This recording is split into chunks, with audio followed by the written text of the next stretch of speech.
Gula itu sumber energi manusia yang bikin tubuh jadi bertenaga. Tapi waspada ya, kebanyakan zat manis ini juga bisa jadi jebakan bagi manusia. Anda sedang mendengarkan Sains Sekitar Kita. Sains Sekitar Kita. Produksi KBR dan The Conversation Indonesia. Hey kids, let's sing that song you like, the one about the sugar cane. Ada asin, asam, ambar, pahit. Tapi kenapa kita tergila-gila sama rasa manis dari gula? Dr. Stevi Sonia, Ketua Departemen Ilmu Gizi Fakultas Kedokteran FKUI RSCM bilang, karena rasa manis itu seperti candu, dia mampu memberikan efek happy dan bisa mengusir stres. Jadi karena efek enak, lalu masuklah sinyal ke otak dan bikin otak itu happy. Kerjaannya juga sangat banyak tekanan gitu. Mungkin dia mencari pelarian dalam bentuk gimana cara saya bisa happy dengan cepat gitu. Dia mencari makanan yang manis. Sekarang mari kita ke pengertian dasar.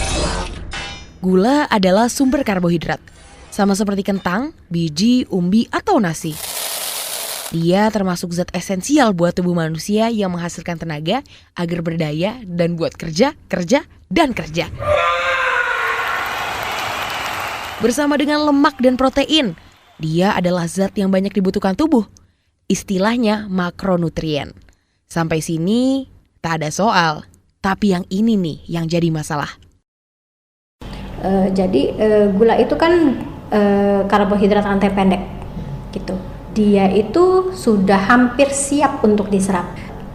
Kalau kita konsumsi dalam bentuk polisakarida, nasi, singkong, ubi, jagung, mie juga kan karbohidrat, kemudian roti itu dia perlu dipecah-pecah terlebih dahulu, butuh waktu, lalu baru masuk ke peredaran darah. Jadi itulah kenapa kalau dikonsumsi dalam bentuk gula itu lebih berbahaya, karena masuknya cepat. Inilah yang jadi berbahaya. Karena terlalu cepat diserap tubuh, apalagi dalam jumlah yang berlebihan, maka terjadilah kelebihan. Kelebihan inilah yang bikin aneka mudarat, termasuk perut buncit dan kegemukan. Ini penjelasannya. Jadi dari energi sudah terpenuhi, lalu masih ada sisa lagi, biasanya disimpannya paling banyak bentuk lemak. Semuanya biasanya sumbernya bisa dari kegemukan atau obesitas. Tanpa kegemukan dan obesitas, orang yang mengonsumsi gula pun ada peningkatan resiko. Memang lebih banyak diubah menjadi lemak, terutama daerah perut. Konsumsi gula dan endapan sisa-sisanya telah terbukti membuat kerja organ tubuh menjadi lebih berat.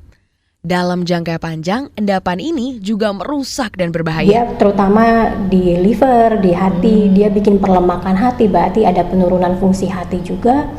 Kemudian dia akan mempengaruhi kerja hormon insulin, sehingga terjadi kencing manis. Kemudian bisa juga terjadi hipertensi, aterosklerosis ya, penyumbatan pembuluh darah, kolesterol tinggi, trigliserida tinggi. Diabetes dan hipertensi memang tidak mematikan, tetapi dia akan memicu penyakit lain yang bisa membunuh. Jantung, stroke, dan penyumbatan pembuluh darah. Berat memang, bahkan Dilan aja nggak bakal kuat. Celakanya, gula ada di mana-mana.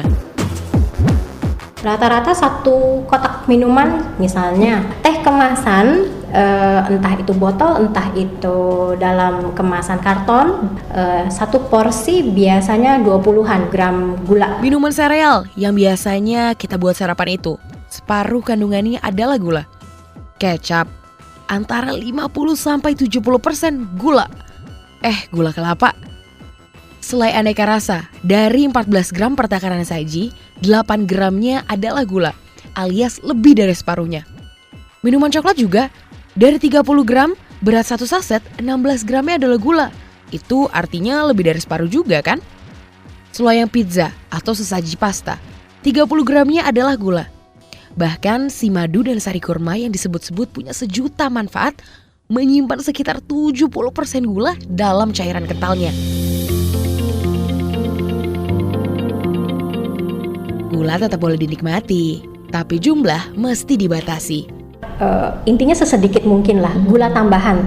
Berarti kalau buah-buahan kayaknya bebas.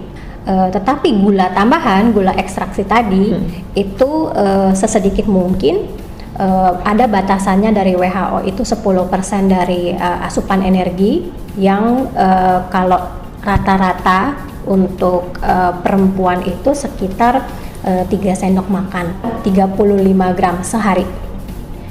Lalu untuk laki-laki sekitar 4 sendok makan atau 50 gram.